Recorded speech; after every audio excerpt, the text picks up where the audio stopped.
Bonjour à tous, aujourd'hui on se retrouve pour une nouvelle vidéo sur la chaîne YouTube. On commence tout de suite sur l'ordinateur et aujourd'hui on va s'attarder à notre système de notes. Dans une précédente vidéo, je vous avais lancé un petit défi qui était de réussir à reproduire un système comme celui-ci, un système de notes que je vous avais présenté dans la vidéo justement. Donc ici on va pouvoir ajouter des notes avec le contenu et ici enregistrer et que ça s'affiche dynamiquement. Si on actualise, que ça soit bien sauvegardé dans une base de données et pas en JavaScript dans les cookies. Voilà ce qu'on a ici, et effectivement ça correspond bien. Vous voyez qu'ici si je vais envoyer un nouveau contenu, faire retour ici, qu'on actualise, il se sera affiché. Et donc ça le fait dynamiquement, c'est à dire que vous voyez en temps réel lorsque vous ajoutez les choses. Par contre ça va pas être en temps réel, on va dire s'il y a deux instances du site. C'est à dire que si j'ouvre une deuxième instance du site juste ici, si je supprime cette note-ci, hop, elle va pas se supprimer ici, il faudra faire actualiser. Mais vous avez l'affichage de la base de données en temps réel. Alors pour ça, il va falloir manipuler un système et quand on a compris le concept, c'est quelque chose qui est assez simple et dont je vous avais parlé dans la précédente vidéo où je vous lançais le défi, où je vous parle en live souvent. Ça s'appelle Ajax.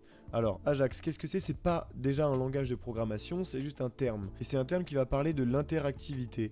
Donc voici pourquoi c'est utilisé. Et bien en fait, quand je vais ajouter un contenu à ma base de données, on va l'afficher de manière interactive en temps réel. En gros, pour vous représenter la chose, vous voyez que je peux ajouter un contenu dans ma base de données en revenant en arrière, mais sans actualiser la page. On est d'accord. Mais alors du coup, comment tout ça se met en place? Et alors c'est très simple, et une fois que vous êtes représenté et que vous avez compris le concept, ça va être beaucoup plus simple à mettre en place et à utiliser. Alors en fait, comme on l'avait vu précédemment, alors votre navigateur web va interpréter trois langages. Deux langages, on va dire, de développement web, ce n'est pas des langages de programmation, et un langage de programmation qui est le JavaScript. Les deux langages de développement web, on va dire, ce sont HTML et CSS, et ils servent juste à faire du visuel, et pour l'autre, créer l'arborescence. Mais pareil, ça va tourner un peu autour du visuel, même si c'est quand même le contenu et l'arborescence du site. JavaScript, lui, va vous permettre de faire de la programmation et donc automatiser la chose. C'est donc avec ce troisième élément que nous allons nous attarder pour faire du Ajax. JavaScript va communiquer avec le serveur lui-même.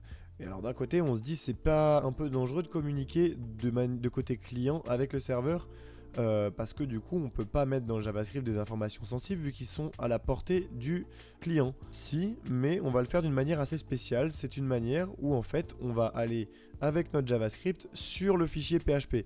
Et en fait, plutôt que nous-mêmes en tant qu'utilisateurs cliquer sur le formulaire et se diriger sur un fichier PHP, et ben c'est le JavaScript de manière on va dire cachée qui va s'exécuter depuis le site, qui va exécuter le fichier PHP pour vous renvoyer des données.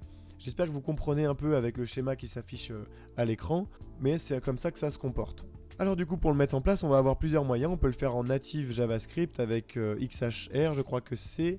Moi perso, je l'ai appris avec jQuery. Et alors jQuery, c'est quand même un peu plus simple. Alors il faudra importer le module jQuery. Alors pour l'importer, soit vous le téléchargez, vous le mettez dans un dossier de votre site, soit vous importez le CDN, donc le lien du fichier en ligne qui peut être fourni par Google ou par jQuery. Là j'ai l'arborescence de mon site concrètement, j'aurais pu enlever les lignes vertes ici. Et en fait, qu'est-ce qui se passe? Ce site est vraiment très basique, c'est-à-dire que vous voyez que je suis même sur un fichier index.html. Ici, donc je vais avoir plusieurs éléments, donc je vais pas m'attarder sur la constitution. Bon, j'ai le bouton plus, j'ai une page contenu et un formulaire qui n'a d'ailleurs pas de bouton submit, mais qui me sert juste, d'ailleurs c'est peut-être pas forcément bien niveau SEO, mais voilà, un formulaire avec deux inputs, et un input et un text area qui sont on va dire l'activité, le mode de vue ici. Là. Après j'ai du CSS évidemment qui s'applique par dessus. Je ne vous fais pas une vidéo pour vous parler du CSS, donc vous retrouverez sûrement le code en description. Ici on va pas s'attarder au CSS, on s'attarde vraiment juste au fonctionnement du système. Si vous voulez que je m'attarde au CSS, n'hésitez pas à laisser en commentaire, peut-être que je reviendrai dessus. Et donc je vais avoir, vous voyez ici dans mon arborescence de site, je vais avoir un dossier PHP où dedans j'ai plusieurs fichiers. Plein de fichiers. Ici, bon, j'ai mes images, mon CSS et mes fichiers PHP et mon fichier JavaScript. Alors en fait, mon index, ça va être un fichier HTML qui va qui va contenir du JavaScript avec le app.javascript. Et le JavaScript, dans tout son code ici, va faire des requêtes sur les différents fichiers. Et donc par exemple, si je vais cliquer ici sur mon bouton plus, mon JavaScript, je vais lui dire, donc on le voit ici, mon JavaScript, je vais lui dire tu passes l'activité, je l'appelle l'activité comme si on était en Java pour les applications mobiles, mais bon, Globalement, c'est juste le nom. L'activité ici, tu lui passes en display block. Donc après, j'ai fait en sorte de faire la petite animation de dépliement, vous voyez, je sais pas si ça se dit, de dépliement, enfin de slide de la gauche vers la droite. Voilà, ça c'est du CSS. Quand on arrive, je précise, dès que le JavaScript est chargé, on fait la fonction getAllNote. Alors la fonction getAllNote, elle se situe où? Fonction getAllNote ici. Et cette fonction, ça va être le meilleur moyen de vous expliquer. En fait, cette fonction, et bah du coup, elle appelle la fonction JavaScript $.ajax. Comme je vous l'ai dit, on pourrait le faire en JavaScript natif. Je vous mettrai peut-être des liens dans la description pour vous montrer cette méthode. Moi, je le fais avec jQuery, mais c'est globalement la même chose. Ici, avec jQuery, je lui précise qu'on est en méthode get. Donc du coup, ça veut dire que mon fichier getAllNote ici va attendre des paramètres dans l'URL. Et donc forcément, je lui indique l'URL du fichier sur lequel on va aller tout simplement. Et donc on va aller en get sur le fichier getAllNote que nous avons ici dans php/getAllNote. Ok. Et on a le petit succès, donc il va écouter les succès et dès qu'on va avoir un succès, on va récupérer la donnée du succès et on va donc ça c'est de la syntaxe jQuery pour dire on prend l'élément d'ID menu et on lui met le contenu qu'on a récupéré. HTML, ça colle le code HTML dans l'élément menu ici. Et on colle la data qu'on a récupérée. Et après on fait la fonction setAllNoteListener, bon ça je vous en parlerai après. Mais donc on voit que quand on fait ce petit truc là, ce petit appel de la fonction getAllNote au début, si on le faisait pas, hop, et qu'on actualise, et on voit ici qu'on n'a rien. On n'a rien, pourquoi? Parce qu'on ne les appelle pas. Donc par contre, j'ai fait des événements qui disent que quand je vais cliquer et enregistrer ici un truc, ça me rappelle mes trucs, donc là on va les voir. Mais bon, au début, il faut forcément l'appeler la première fois dès qu'on charge le fichier pour afficher toutes les notes. Ok, donc dans mon fichier getAllNote, qu'est-ce qu'on va aller faire? C'est pas bien compliqué, c'est juste un fichier qui va devoir aller dans la base de données et récupérer les informations de la base de données, les envoyer sur son fichier en lui-même. Donc je vais vous montrer, si je vais dans mon fichier /php/getAllNote.php ici, et j'ai mes notes qui ressortent. Alors dans mon fichier, j'ai fait en sorte de lui attribuer une arborescence qui va correspondre à l'arborescence sur mon index. Comme ça, j'ai juste à prendre le contenu et à le coller, comme on a vu tout à l'heure. Donc si on regarde ici, normalement, tout est formaté de manière à ce que les divs et les noms des classes soient reconnus dans mon fichier index quand je vais lui attribuer un fichier de style. Donc c'est pas bien compliqué, il est un peu dégueulasse ce fichier, je vous l'avoue. J'en ai un peu partout, machin, mais en fait... donc là j'appelle mon fichier classe. Alors je ne vous l'ai pas présenté encore comment se comportent les classes, etc. en PHP, mais en gros ce qu'il faut comprendre c'est que ça me formate sous un objet note chaque objet, mais c'est pas grave si vous vous représentez pas bien la chose. Ce qu'il faut comprendre c'est que en gros ici je vais avec cette fonction qui vient de ma classe ici faire un getAllNote. Donc je vais vous montrer ce que ça donne. C'est comme si je faisais cette syntaxe ici getAllNote. Donc je crée une instance de ma PDO connection, voilà, enfin une instance pour faire des requêtes à ma base de données. Je lui envoie la requête select all, voilà, et trier par ordre décroissant. Ensuite je prépare, j'exécute et je retourne la réponse. En gros, du coup, vous l'avez compris, $note ici va me retourner, enfin va être une variable qui va contenir toutes mes notes. Et puis après, je lui dis s'il n'y a pas de notes, donc elles sont vides, ou alors que la variable elle-même est vide, on affiche juste le truc, il n'y a pas de notes. Donc je vous l'ai pas montré, je vous l'ai montré dans la précédente vidéo, mais on va le montrer. Si je supprime mes notes ici, on voit que j'ai ce petit rectangle pour dire aucune note, et ça c'est celui-ci qui est renvoyé. Maintenant si les notes, il y en a dans la variable, et pour chaque note, tu vas aller faire ce charabia ici. En gros, ce que ça fait, c'est que avec ça me permet juste de définir le mois. Enfin la date. Vous voyez que si j'ajoute une note ici, j'ai une petite date qui s'ajoute. Ça c'est 4 lignes qui vont me définir juste la date. Et ensuite tu retournes la note formatée avec les noms corrects des classes, des divs, etc. Et le jour, on voit que en gros en fait ça correspond ici, le titre ici, donc ici, le contenu ici, et 10 octobre, la date, voilà.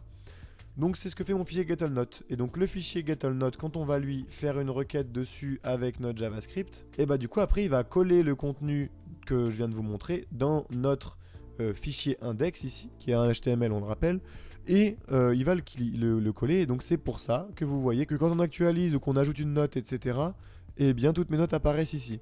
Et en fait on va faire du Ajax pour chaque interaction. Donc on va faire du Ajax quand on va enregistrer ici. Donc en fait j'ai mis un élément qui va écouter le clic sur le bouton. Donc dès que je clique, il va prendre le titre et le contenu du texte array, donc qui sont situés, on le rappelle, dans notre HTML, dans notre formulaire ici.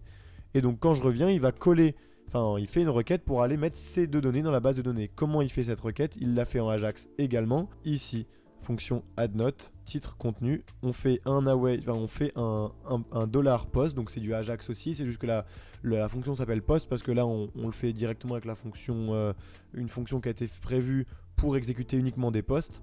On lui met le fichier addNote, on lui passe les deux valeurs, donc le titre et le contenu. Et donc lui, dans mon fichier addNote, on peut aller regarder, voilà, il fait quoi? Il fait pareil que tout à l'heure, sauf que au lieu d'afficher les notes, il va ajouter une note.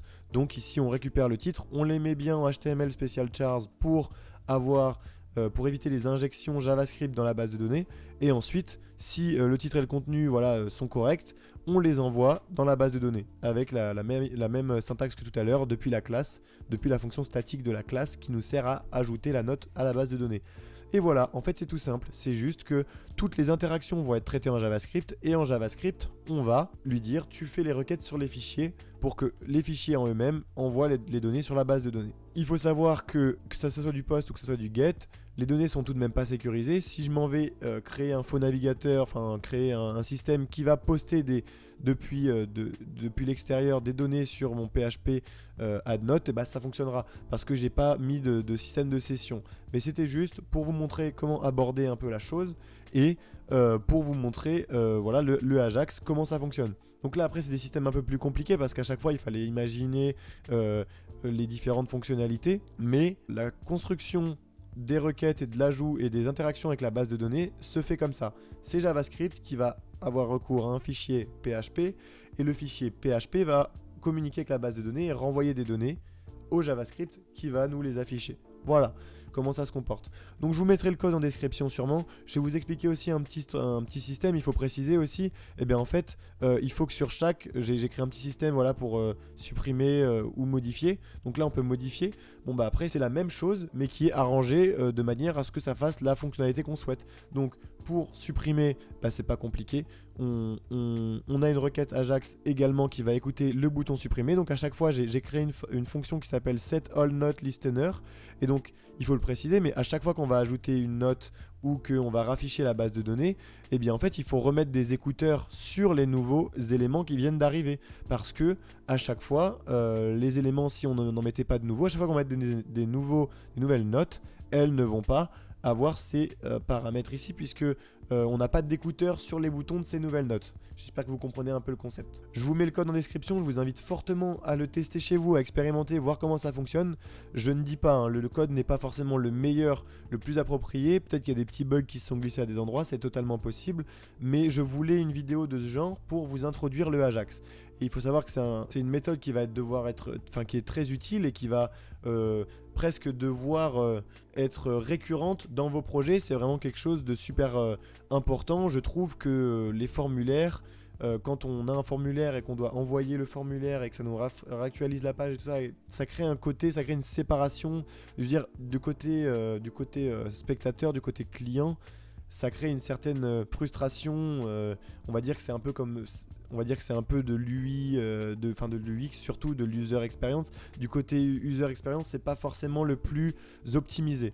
Donc on va essayer le plus possible d'utiliser cette méthode. Je vous ferai sûrement une vidéo suite à celle-là où je vous explique l'entièreté du code JavaScript parce que je me rends compte quand même que le projet est quand même assez conséquent. C'est pas énorme ce qu'il y a en soi, mais pour quelqu'un qui n'a jamais été confronté forcément au Ajax, ça peut peut-être être un peu compliqué.